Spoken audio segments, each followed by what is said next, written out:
చెన్నై వేదికగా సెప్టెంబర్ 19న ప్రారంభమైన తొలి టెస్ట్ మ్యాచ్లో బంగ్లాదేశ్ టాస్ గెలిచి ఇండియాని బ్యాటింగ్కి ఆహ్వానించింది. బౌలింగ్ మొదలుపెట్టిన బంగ్లా బౌలర్లు ఆరంభం నుండి టీమిండియాని ఇబ్బంది పెడుతూ వచ్చారు. ఇదే క్రమంలో వారు మొదటి గంటలోపే 3 టీమిండియా కీలక వికెట్లు దక్కించుకుని ఇండియాపై ఆధిపత్యం చెలాయించారు. ముందుగా అనుకున్నట్లే ఈ మ్యాచ్ కోసం పిచ్ని ఫాస్ట్ బౌలర్లకు కూడా అనుకూలించేలా ఎర్రమట్టితో సిద్ధం చేశారు. ఇక పిచ్ నుండి వచ్చిన సపోర్ట్ని ఆసరాగా చేసుకుని బంగ్లా ఫాస్ట్ మీడియం పేసర్ అయిన హసన్ మహ్మూద్ రెచ్చిపోయి బౌలింగ్ చేశాడు. దీంతో అతడికి మన వాళ్లు ఒక్కొక్కరుగా వికెట్లు సమర్పించుకున్నారు.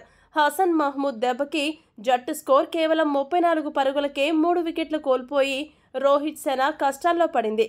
పాకిస్తాన్ జట్టుపై 5 వికెట్లతో అదరగొట్టిన హసన్ మొదటి రోజు ఆట మొదటి సెషన్లోనే 3 వికెట్లు దక్కించుకుని ఆశ్చర్యపరిచాడు. హసన్ బౌలింగ్లో మొదట టీమిండియా జట్టు కెప్టెన్ రోహిత్ శర్మ కేవలం 6 పరుగులు మాత్రమే చేసి అవుట్ అయ్యి నిరాశపరిచాడు. ఆ వెనువెంటనే క్రీజ్లోకి వచ్చిన గిల్ను 0 పరుగులకే హసన్ పెవిలియన్కు పంపాడు. మొత్తంగా 8 బంతులు ఎదుర్కొన్న ఈ వన్ డౌన్ బ్యాటర్ డకౌట్గా వెనుదిరిగాడు. ఈ 2 వికెట్లు దక్కించుకున్న ఊపులో బంగ్లాదేశ్ పేసర్ హసన్ మహ్మూద్ ఆకాశమే హద్దుగా చెలరేగిపోయాడు.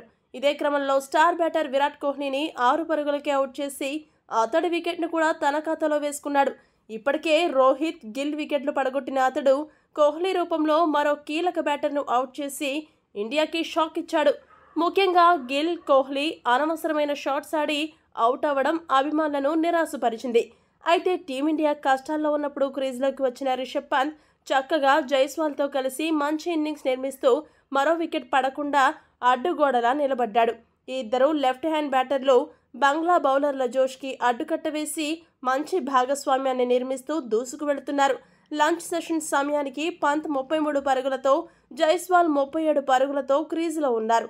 ఇదే ఊపులో ఈ ఇద్దరు 54 పరుగుల భాగస్వామ్యాన్ని నెలకొల్పారు. ఇదే రకంగా ఈ ఇద్దరు ఈ రోజంతా ఆడగలిగితే టీమిండియా మంచి స్కోర్ని సాధించగలుగుతుంది. ఈ వీడియో కనుక మీకు నచ్చినట్టయితే లైక్, షేర్, కామెంట్ చేయండి.